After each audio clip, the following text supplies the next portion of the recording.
So now I'm going to introduce our next speaker. And Sandy is so empowering. I have to say the work that she's doing is just awesome. To tell you a little bit about Sandy. Sandy is an expert at helping kids cope with trauma. As a professional school counselor for 24 years, Sandy has counseled students in the aftermath of 4 school shootings. And I think many of you have heard about those shootings, plus four suicides at a 5th school. Now she is the executive director of the nonprofit B.I.O.N.I.C. Believe it or not, I care. Let's pass this mic over to Sandy. Thank you, Sandy, for being here.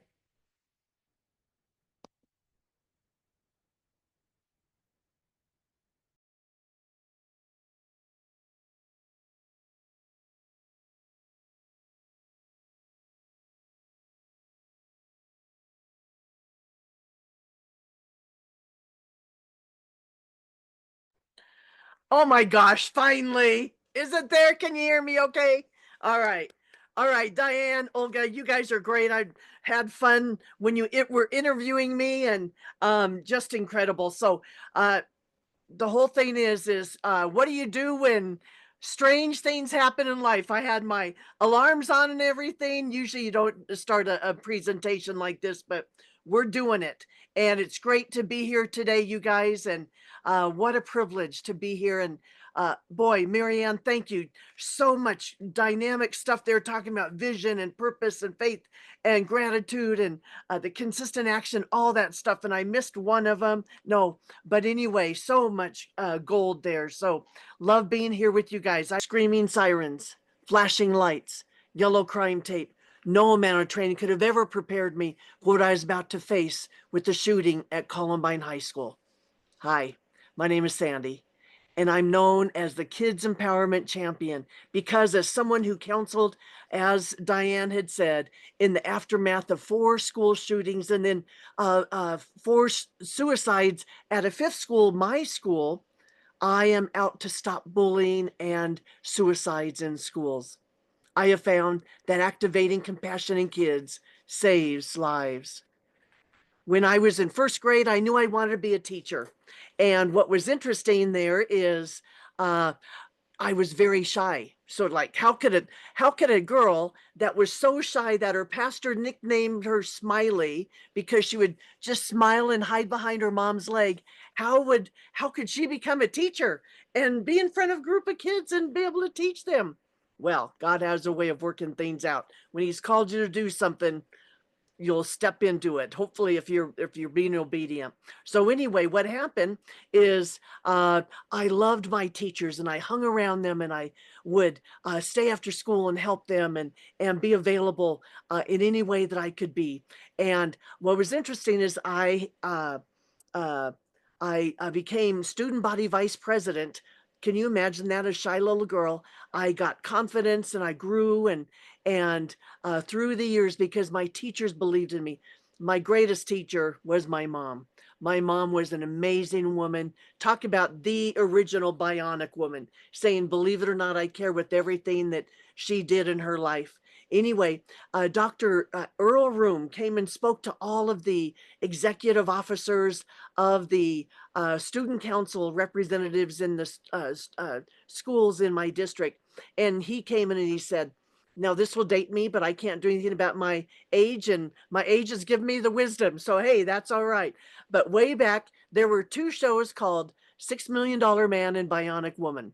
Anyway, so around that time, that's when Dr. Room came and talked to us. And he said, you guys, people think that kids only care about themselves. He said, I know you care about others because that's why you wanted to get into student council. He said, I want you to shock the adults with how much you care. And he said, become a bionic person and say, believe it or not, I care with your lives. That became my life motto. At 17 years old, I wanted to shock the adults because of how much I cared. And so what happened is, as I was getting ready to student teach, as I was going through my college program, I thought, I want to student teach under Chris Beal. She was one of my teachers in junior high, and she was great. At that time, she was a teacher at a school called Columbine High School. As you may know, on April 20th, 1999, there was a shooting there.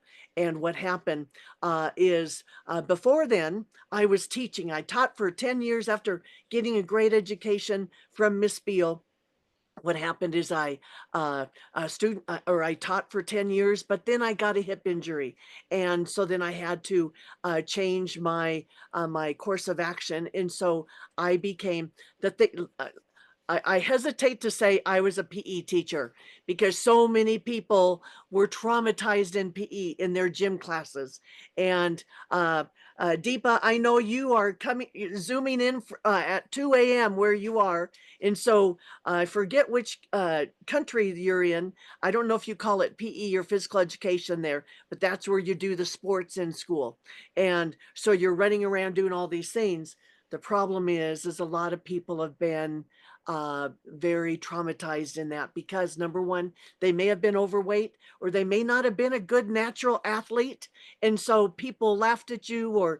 Or some students, when we had to change out into the PE uniforms, physical education uniforms, they were embarrassed to change out because maybe they were overweight, or maybe they were being beaten at home and they had bruises, so they didn't want to change in front of all the other kids in class because the kids would see the bruises and then it would come out about what they were going through.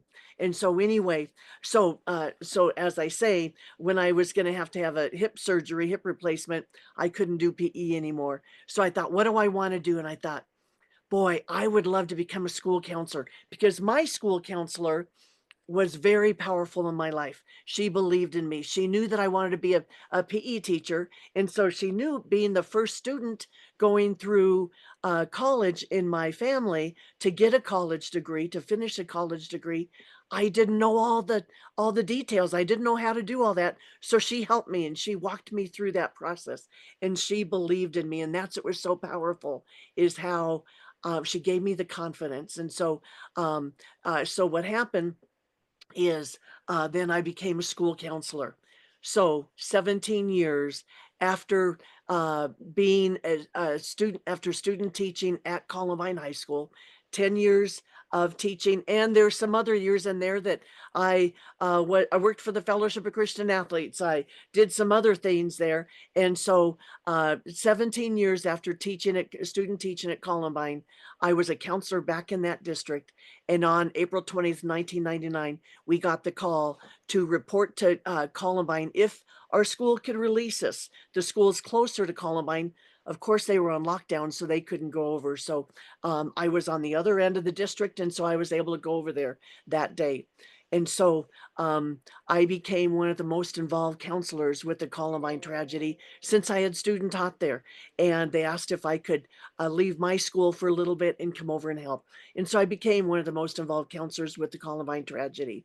And then 2 years later, at my own school, Green Mountain High School in Lakewood, Colorado, we had 4 suicides, 4 funerals. I'll never forget. At the start of that school year, at one table in an art class, there were 3 students. Just 3 months later, only one student was left at that table.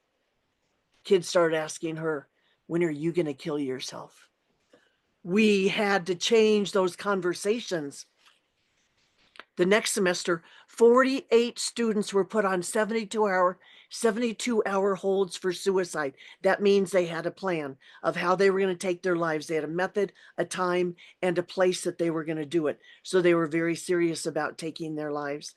That semester, as I was going to different trainings in our district, someone said, "Oh, Sandy, you're at Green Mountain? That's the death school." And that broke my heart. Being an alum from Green Mountain, I had grown up at Green Mountain. I had a lot of pride in Green Mountain, and that just broke my heart because death school is the most difficult public stigma for a school to erase. And so what happened is we were doing all kinds of things. We had national people come in and help us try to figure this out with that many kids, 48 kids on suicide holds. I mean, it was so traumatic and it was so, oh my gosh. And so what happened, we kept trying different things, but we realized we had to start over. With 48 students on 72-hour holds, we had to start over. What we were doing wasn't working. And so what happened is we started really looking at these students who had, the guys who had taken their lives, they were all males. And so let me turn off my phone. I hear my phone beeping. Uh, Okay, let me throw that on the floor. Okay. All right. So anyway, so what happened is we found out again, they were all males and they were all dealing with issues like depression, substance abuse, some different things. What happened is they'd all been either new, sick, bullied, hospitalized, or lost loved ones. And then what happened as a result of that, they started taking drugs. They started doing alcohol. They started getting depressed. They started isolating, all those types of things. And so we thought we have got to reach these kids. And so we decided to go in as the counselors. We went into all the classrooms and we said, you guys, last month, we had 3 suicides within a month. We said, you guys, last month, we had 3 students walking our halls here at Green Mountain. They're all gone now. And we said, we heard that they had told their friends, they had mentioned something to their friends about, oh, they didn't say suicide specifically, but they said, oh, I might as well give up. Who cares? Why should I keep going? That type of thing. And so what happened is we thought, in talking with the kids in these classes, we said, you guys, you got to tell the school counselors if you're struggling or if your friends are struggling. In that classroom, I had a student council representative helping me in all these presentations. What happened is when we said that, you guys let us know, tell us when your friends are hurting. A girl raised her hand at the back of the room and said, I knew John. John was the 3rd guy who took his life. And she said, I knew John. And she said, I heard what he was saying and I was worried, but I didn't want to break a confidence. I didn't want him to get mad at me. And so right then, without skipping a beat, the student council person said, I knew John too. And she said, I didn't say anything either because I didn't want him to get mad at me. She said, now I'd rather have a mad friend than a dead friend.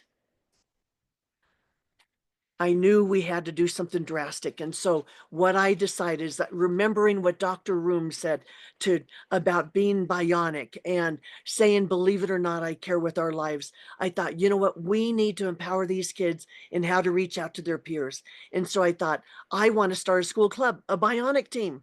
What a great idea to do that. And so we started reaching out to new students, providing a breakfast for them to welcome them in and try to connect them as quickly as possible with other kids so they had a connection at school. Then what we did is we reached out to sick kids. We sent them get well packets with information, a inspirational saying, a personalized card, and information on homework and how to get through the tough things and all the work that they were missing. We reached out to hospitalized students. We went to the hospital and visited with the kids, and the parents 95% of the time said that their kids were getting discouraged. They were feeling forgotten. And so they said, thank you for coming. And then what we did is we reached out to kids who lost loved ones. We went to their homes and we delivered a pie, and we said, hey, we hope that you guys will come together and around this pie and talk about that person that you lost. And then what happened is the kids started coming up with other ideas. They were saying, hey, Miss Austin, can we do this? Can we do that? And it's like, wow. We said, it was a point where we're going, okay, you guys, if you're doing all those things, you're not going to have time to go to your classes, which we know that some kids may have liked that, but we couldn't do that as educators. And so, but I said, you guys know how to do this stuff. You know how to take a mug and Hershey's Kisses and go to the hospital to that, the aunt of your friend that is in the hospital. You know how to do these things. And so we started empowering the kids about how to reach out. One of the ideas we came up with is reaching out to, because of what I experienced with the Columbine tragedy, I thought, let's do some posters to other schools that experience tragedy to let them know we're thinking about them and to send our strength for them to be able to help them get through those tough times. And so what happened is that semester, 2 years after the suicides at our school, we had been doing Bionic, and was interesting at one of those district meetings that we had, someone came up to me and said, Sandy, I go to Evergreen High School. I'm a counselor there. And thank you for the poster that you sent to us.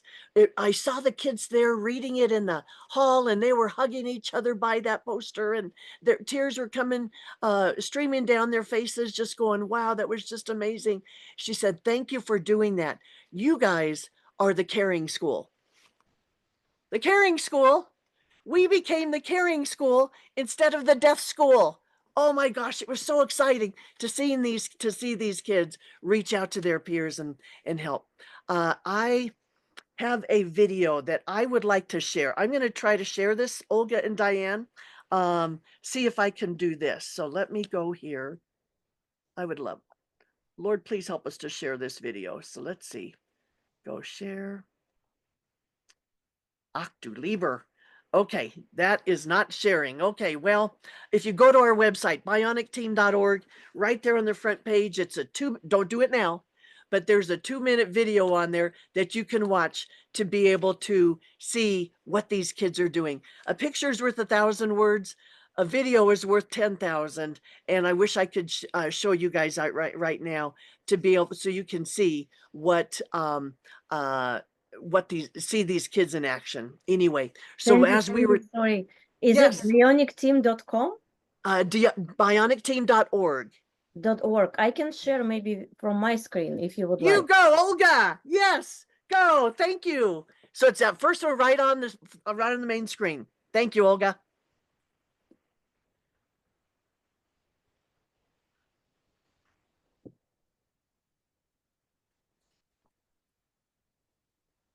You guys see I'm a really fast talker, so hopefully you're hanging in there. After Marianne is such a soothing, calm voice, I'm a hyper person. So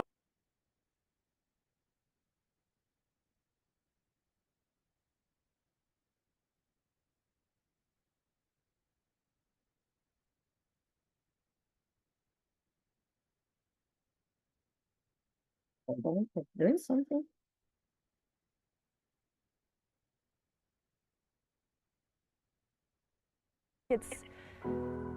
It's almost too overwhelming because of the impact it's had on almost every single asset of my life.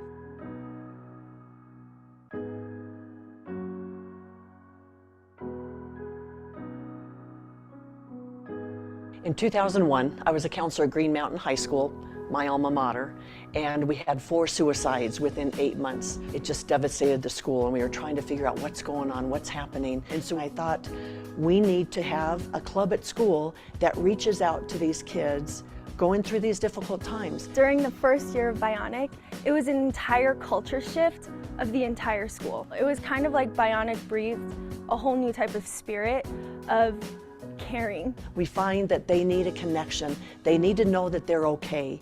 They need to know that when they go through difficult times, they are heard and they are seen. So as a Bionic team, we reach out to new students, students out with extended illnesses, students who lose loved ones, students that are bullied, and students and other schools that experience tragedy. The Believe It or Not, I Care team is something that goes out to people that says, hey, you lost a loved one, hey, there was this tragedy, hey, you've missed school, we're here for you, how can we help? So when Bionic came, it was this entire shift to have people start looking at the lives of each kid beyond like how you're performing at school. What can we do to make students' lives better? And it's reach out, have their peers help them, learn empathy. You can teach empathy, and it's by being involved with programs like this, and that's what makes Bionic so innovative. I had the idea, but the kids ran with it, and that's the key.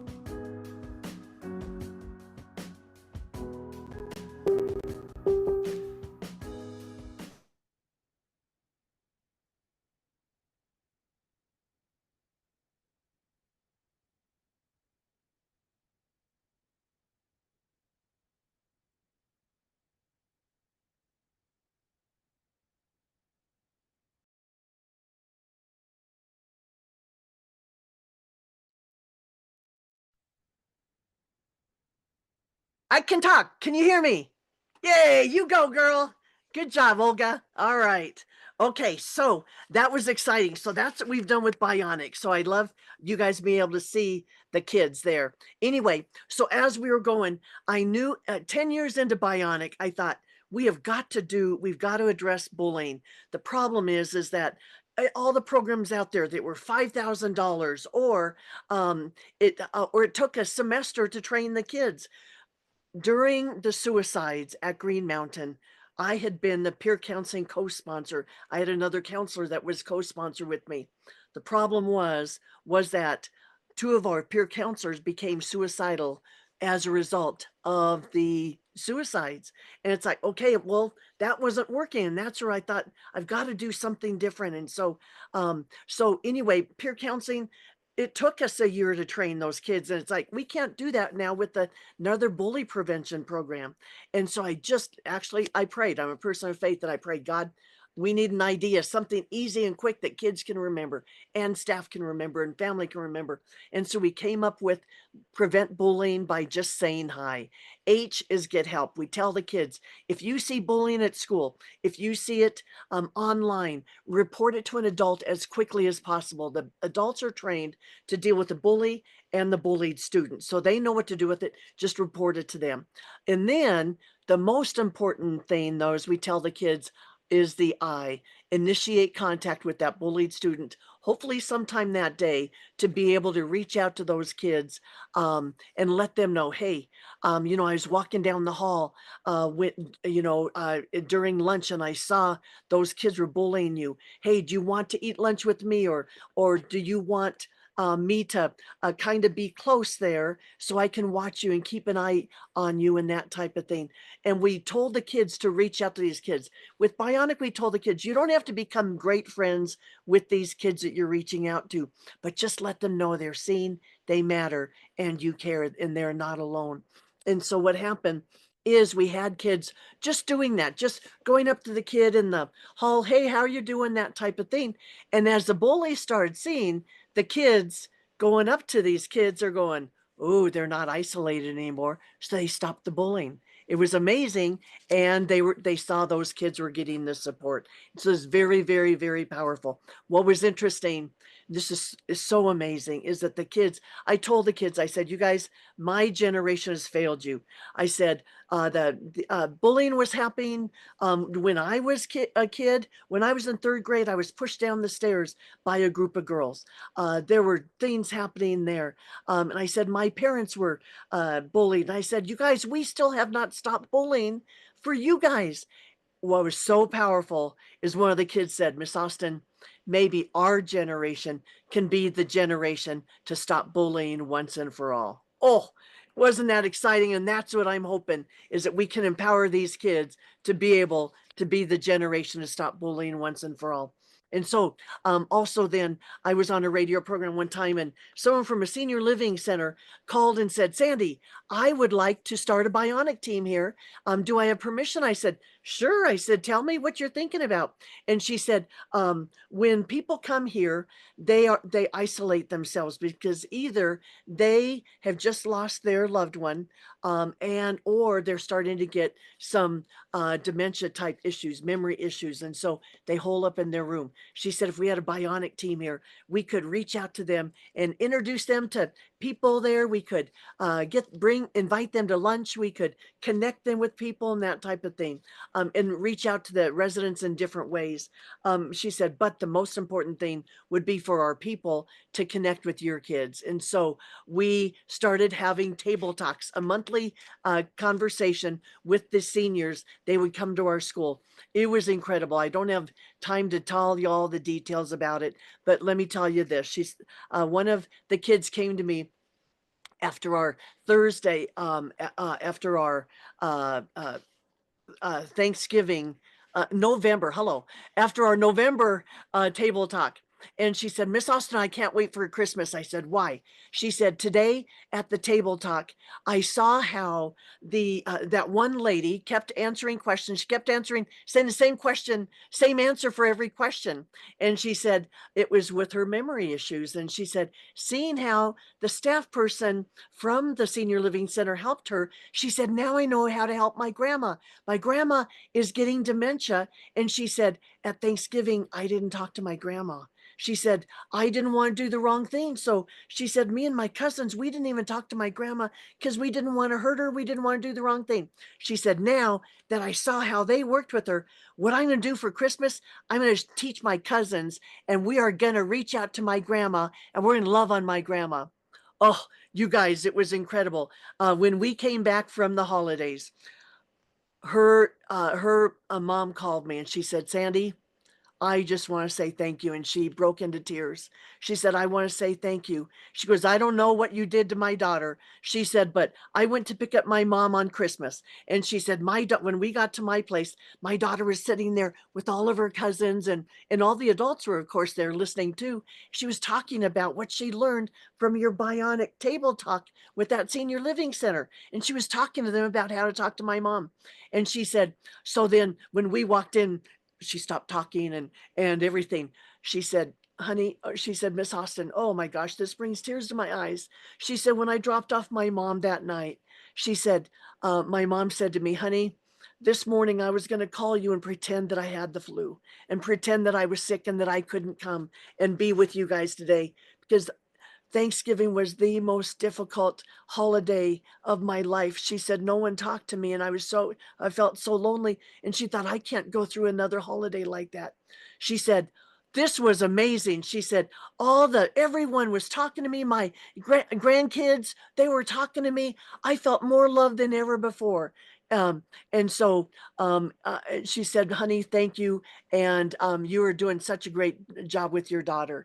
So this mom said, Sandy, thank you. Thank you for the difference you made in my mom's life and in my life too. Thank you for teaching these kids.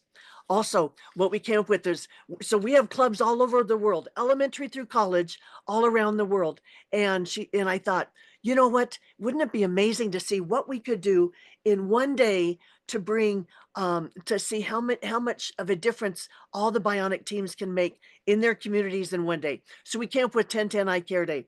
What it is we encourage everyone on October 10th every year to do 10 things that day, one thing each hour for 10 hours to make a difference in 10 people's lives. And so what happens is that we tell the kids, when you wake up at 7 in the morning, call your grandma, tell her you love her. Before you leave school that day, put a Hershey's Kiss on the pillow of everyone in your family to let them know you were thinking of them throughout the day.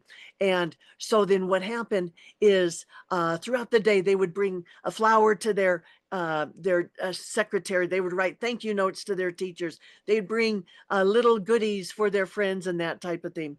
Anyway, so that's 10-10 Eye Care Day. So as we kept going, we were inspiring the kids that we were reaching out to join Bionic, but also we were inspiring other schools. And so what happened is there was one time that there was a school that had a shooting in our area, and we did one of our big posters. I was going to say, as you see in our slide there, but you don't see it. So we did a big poster for that school. And I dropped the poster off to the school. It was a 30-foot poster where everyone signed it. The next week I was called to be a counselor there at the school. And what happened is it's the first time I'd ever gone to a school where after we had done a poster for them. So I went into the cafeteria that day, and there was our poster. It was really neat. Oh my gosh, it was neat to see kids standing around, the staff standing around. What was more powerful, you guys, there were posters from 3 other schools that we had reached out to after a death of one of their staff or students. Now they were reaching out to other schools that were experiencing tragedy. Oh my gosh, that was amazing. So then, you guys, I personally led bionic teams for 14 years, in one school for 10 years and another school for 4 years.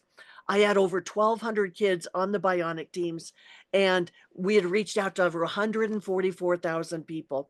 And if you guys saw the video, the interview that Diane and Olga had done with me, I talked about Eva, one of our kids in college, and how she reached out to another girl that had lost a loved one. Everyone else was avoiding her because they didn't know what to say, but the kids reached out to her because Eva reached out to her because she knew what to say to this girl that had lost a loved one. That girl said, "Thank you. I'm from Kansas and I don't know anyone here." And she said, I was so lonely that I was starting to feel suicidal because I thought, I can't make it. I don't know how I'm going to make it. And so she became suicidal. And so, but she said, but I'm going to be okay now because I know people care here. And that's the kids. They're reaching out. They're learning how to reach out to people. And you guys, what's amazing is, and I know, Diane, I need to finish here. So I've got some survey data that I can share with you. If you want some survey data, I can tell you that survey data of these kids. It's amazing from before B.I.O.N.I.C until after B.I.O.N.I.C. Kids, things like I felt comfortable in how to reach out to someone. One of the biggest things is for kids, the B.I.O.N.I.C kids saying, I 90% of them said, I have a reason now to come to school. I have something to look forward to in coming to school. So, okay, this is what the kids are doing. You guys, so what can you do? Oh my gosh, you guys, I can't show you my, let's see. Okay, well, let me do that. I was going to show you my QR code, but you can't see it. Okay, but I'll tell you what you can do, you guys, if you to reach out to people individually. We have prepared a caring culture tip sheet with ideas that you personally can do as an individual. It talks about 12 things you can do there to make a difference in the people's lives in your life. And I hope that maybe your family, your friends, you'll get them together to do different things. And what's happening, what's interesting is some people are doing, I'm not going to do things just on 10/10 I Care Day. I'm going to do it on 11/11. I'm going to do 11 things on 11/11. I'm going to do 12 things on 12/12.